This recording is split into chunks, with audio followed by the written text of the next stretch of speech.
Туган телләр һәм халыклар бердәмлеге йылы йомгакларын инде. Төрле милләтләрне берләштерүдә ел буена дәвам иткән чараларның әһәмияте нәрсәдә? 2021 ел республика парламенты өчен нинди төп вакыйгалар белән истә калды?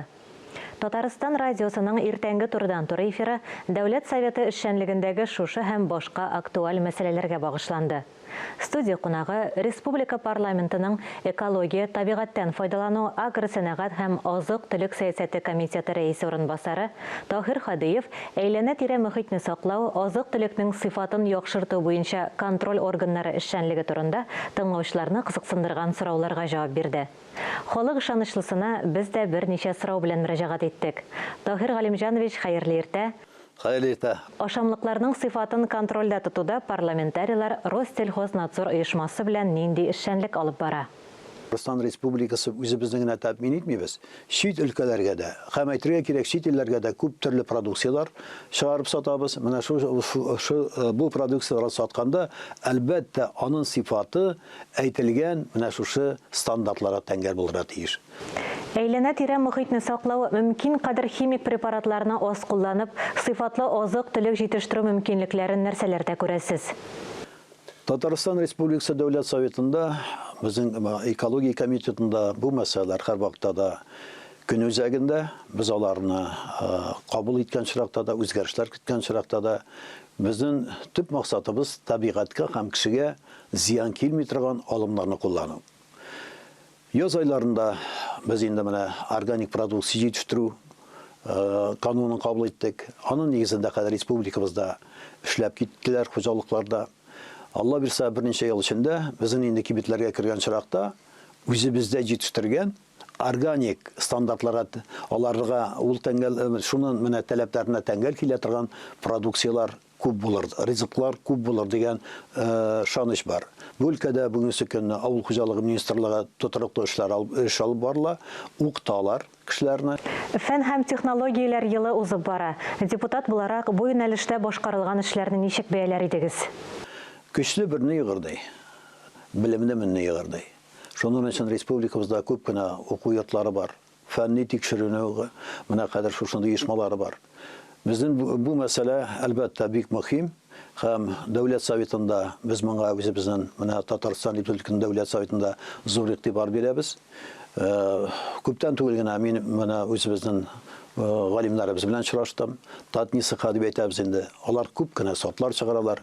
Һәм шул ук вакытны магнит резонанс томографиясында кулланып, сортларны тизләп кырларга чыгарга кирәк. Аларны менә хәзер аннан соң телибезме юкмы, табигать үзгәрде. Җәйге айлары иссе була, яңгырлар аз була. Шул ук чиракта бит барбер малны ашатырга кирәк, игенне үстерергә кирәк. Менә шушы шартларга яраклы була торган сортларны үстерү мәсьәләсе дә алар барсы да күз алдында. Таһир Галимҗанович, киләсе ел Татарстанда цифрлаштыру елы дип игълан ителде. Перспективаны ничек бәялисез? Бу чиракта бары тик кешеләр өчен, бигрәк тә безнең менә эшмәкәрләр өчен ул уңайлыклар тудыра торган, менә шушындый мөмкинлекләр тудыралар. Без заманның таләпләре бар. Бу дөньяда бер Татарстан гына аерым яши алмый. Россия Федерациясе субъектлары белән берлектә дә, һәм әйтергә кирәк, дөнья киңлегендә дә бүгенге көндә киң таралган. Шушы менә сез әйткән цифрлаштыру бары шушларны дөрес итеп кулланган чиракта гына без үзебезнең мөмкинлекләребезне арттыра алабыз. Эколидер конкурсы даими уздырыла. Аның табигатьне саклауга йогынтысы нинди? Анда инде шушы экология мәсьәләләренә игътибар биргән, анда зур хезмәт куйган җитәкчеләр белән, зур оешма җитәкчеләре белән мәктәп, аннан соң инде балалар бакчасында укучыларга хәтле бүгенге көнне менә шушы тәрбияви эш алып барыла. Әлбәттә, безгә әле бу өлкәдә зур эшләрне башкарырга кирәк, һәм инде тагын да biz bütünübез бергә яшәгән чиракта гына табигать анага булыша алабыз. Чөнки бу безнең җиребез. Әгәр дә безнең инде ундырышлы туфракларыбыз китә икән, ул бүтән кайтмаячак. Әгәр дә урманнар менә элегрәк күбрәк булган, менә соңгы елларда урманны үстерүгә дә игътибар бирелә башлады. Һәм әйтергә кирәк, Идел елгасын чистарту да бүгенге көнне ул бик зур менә үзенә мөһим мәсьәләләрнең берсе булып тора. Яңа елда нәрсәләргә өмет итәсез? Күңел тынычлыгы булсын.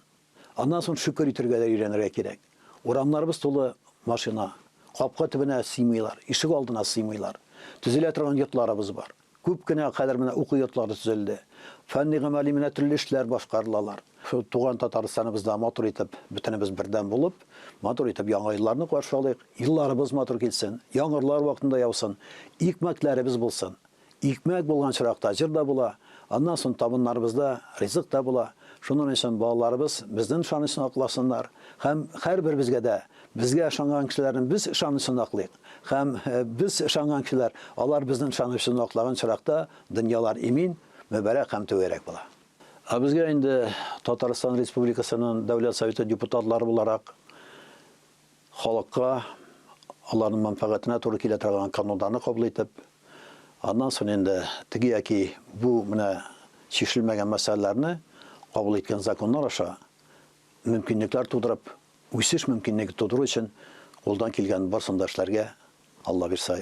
Таһир Галимҗанович, эчтәлекле әңгәмәгез өчен зур рәхмәт.